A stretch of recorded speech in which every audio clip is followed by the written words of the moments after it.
문제풀이 훈련을 초등부터 갈고 닦으면 고등에서는 못 푸는 문제가 없을 거다라고 하는 것이 이 상황의 가장 큰 오류라는 거 기억을 하시고요. 독서만 열심히 하면 독서만 열심히 하는 애가 되는 거예요. 안녕하세요. 반갑습니다. 여러분, 독서 정말 중요한 거 아시죠? 저희 아이들 초등 때, 그리고 저희 반 아이들의 학급 경영에서도 독서를 무조건 1순위에 두고 아이들을 지도했던 경험이 있는데요. 그런데 여기에서 가장 큰 빠지기 쉬운 오류가 뭐냐면 독서만 열심히 하면 좋은 대학에 갈 수 있다라고 생각하는 거예요. 이거는 정말 큰 착각이고요.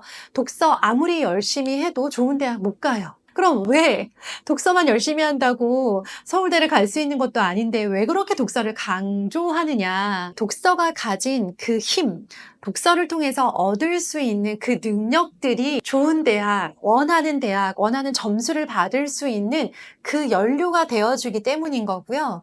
연료를 아무리 많이 넣어도 여러분, 엔진을 켜고 시동을 걸고 이륙을 해야 날잖아요. 연료 많이 넣어놓고 시동 안 켜면 아무 데도 못 가죠. 그러니까 연료는 충분히 넣어놓되 이제 됐다, 연료가 다 찼다라고 생각할 때는 시동을 걸고 기어를 당겨서 이제 앞으로 나아가야 돼요. 이륙을 하고 나서는 같은 속도로 계속 가면 안 되고 가속을 해서 더 높은 곳까지 올라가야만 멀리 갈 수 있잖아요. 연료통 안에 연료를 가득 채웠다고 할게요. 즉 충분한 독서가 일어났다 라고 한다면 그 이후의 로드맵에 대해서 말씀을 드릴게요. 독서에서 국어 점수로 변환되는 이 과정을 3단계로 설명을 드리도록 하겠습니다.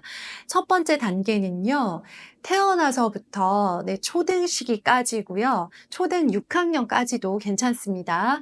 독서로 연료를 채우는 거예요. 독서라고 하는 아주 큰 연료통이 있다 생각하고 그 연료통을 읽을 수 있는 다양하고 재미있고 본인이 좋아하는 정말 여러 가지 텍스트들, 그게 책의 형태일 수도 있고 신문이나 잡지일 수도 있고요. 또 아이가 좋아하는 종류의 책일 수도 있지만 정말 한 번도 본 적이 없고 혹은 엄마가 좋아하지 않는 종류의 책일 수도 있어요. 문학일 수도 있고 비문학일 수도 있습니다. 중요한 것은 다양하고 흥미로운 읽을 거리를 제공하여 아이의 그 큰 연료통을 읽기 경험을 통해서 채운다라고 이 머릿속에 형상화 하셔야 돼요. 이미지가 굉장히 중요합니다. 그러면 이게 1단계는 끝난 거예요. 거의 다 채워갈 무렵이 되면 이제 이 비행기가 날아갈 준비를 해야 되잖아요. 시동을 걸 준비를 하는 거죠. 그때 필요한 게 바로 독해 교재와의 만남입니다. 연료가 충분히 채워져 있기 때문에 독해 교재를 시작했을 때 문제를 푸는 몇 번의 연습이 일어나고 나면 지문을 읽어나가는데 큰 어려움이 없기 때문에 빠르게 그 단계를 올려갈 수 있고요. 중등 아이들인데 수능 국어를 푼다 혹은 고등학생들이 푸는 독해 교재를 풀 수 있다라는 그런 아이들이 나오기 시작하는 이유가 충분한 읽기 연습이 일어났기 때문이에요. 이런 아이들은요. 독서로 다져진 그 문해력과 사고력을 바탕으로 독해 교재가 더해졌을 때, 즉 병행하는 단계를 한 2, 3년 정도 지나게 돼요. 빠른 아이들은 초등 고학년 때부터 독해 교재를 활용해서 그 단계를 쭉쭉쭉 올려갈 수 있고요. 독해 교재를 별로 좋아하지 않거나 아이가 특별히 그냥 독서에 큰 문제가 없었던, 독서 습관이 잘 일어나고 있었던 아이들은요. 중학생 정도가 되면 6학년 겨울방학 정도에 시작해도 하나도 늦지 않은데요. 독서와 독해 교재를 병행하는 것을 갖고 학년이 올라갈수록, 즉 중등 3학년에 가까울수록 독서의 비중은 줄이고 독해 교재의 비중을 높여서 이제 서서히 다양한 종류의 지문을 읽으면서 문제풀이 훈련까지 하는 것들을 병행을 하는 거예요.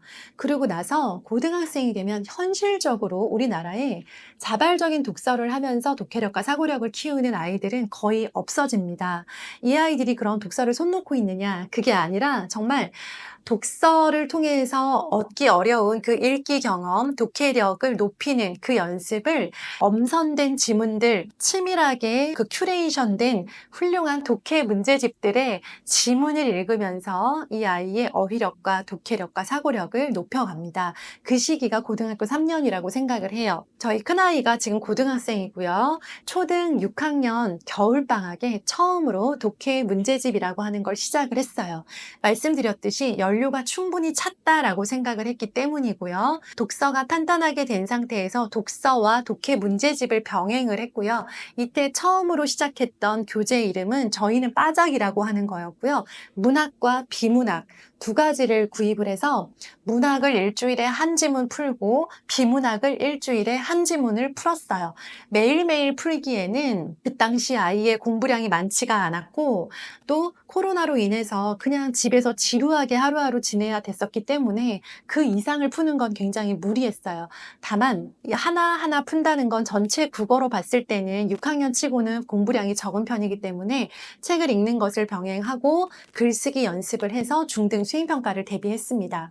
그리고 나서 중학생이 되자 자연스럽게 독서의 양이 줄어들죠. 평일 독서는 아예 끝났고요. 주말에 간신히 좀 읽는 정도로 유지는 하되 문학과 비문학 교재를 계속 풀어가는 것은 쉬지 않고 계속했어요. 물론 중간 기말고사 기간에는 이것들을 이렇게 루틴하게 풀 여유가 없었기 때문에 그때는 쉬었다가 다시 풀었고요. 매산비라고 하는 시리즈가 있는데 그 시리즈에서 예비 매산비라고 해서요.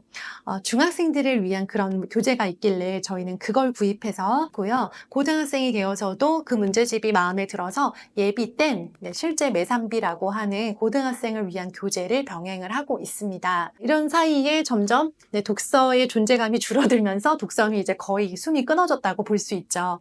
고등 수준 그리고 수능 수준의 지문들을 읽고 이해하고 관련된 문제들을 읽어나가고 풀어내는 것, 정답을 찾는 것에 크게 어려움을 갖지는 않고 있고요. 다만 국어에서 문학과 비문학, 즉 독해력과 사고력을 측정하는 문학과 비문학 파트는 충분히 가능하지만 중등부터 시작하는 국어 문법이라고 하는 파트는 아무리 책을 많이 읽고 아무리 문학, 비문학 문제집을 풀어도 따로 문법에 관한 공부를 열심히 하지 않으면 점수가 1점도 나오지 않습니다. 국어를 어떻게 생각하셔야 되냐면 독서로 출발하는데 결국에는 문제풀이 훈련이다. 그런데 지금 너무 안타까운 건 정말 너무 많은 아이들이 너무 빠른 시기에 연료를 충분히 채우지도 않은 채 문제풀이 훈련으로 넘어가고 있고요. 문제풀이 훈련을 초등부터 갈고 닦으면 고등에서는 못 푸는 문제가 없을 거다라고 하는 것이 이 상황의 가장 큰 오류라는 거 기억을 하시고요. 또 하나 반대 케이스가 있는데 독서만 열심히 하면 국어 점수는 확보됐다라고 생각하는 거라고 말씀드렸습니다. 독서만 열심히 하면 독서만 열심히 하는 애가 되는 거예요. 독서만 열심히 하다 끝나지 않도록 적절한 시기에 아이가 충분히 독서 습관이 잡혔다라고 생각되는 시기에 문학, 비문학의 독해 교재를 병행해 주시고요. 중등 국어부터 시작해서는 국어 문법도 잘 챙겨주셔서 고등에서 문학, 비문학, 문법 이렇게 세 가지가 적절히 조화롭게 잘 갈 수 있어서 독서로 시작했지만 이제 독서는 하지 않아도 국어 성적은 확보가 된다라고 하는 이렇게 비중을 어떻게 가져가야 되는지 생각하시면서 아이들 로드맵 짜보셨으면 좋겠습니다.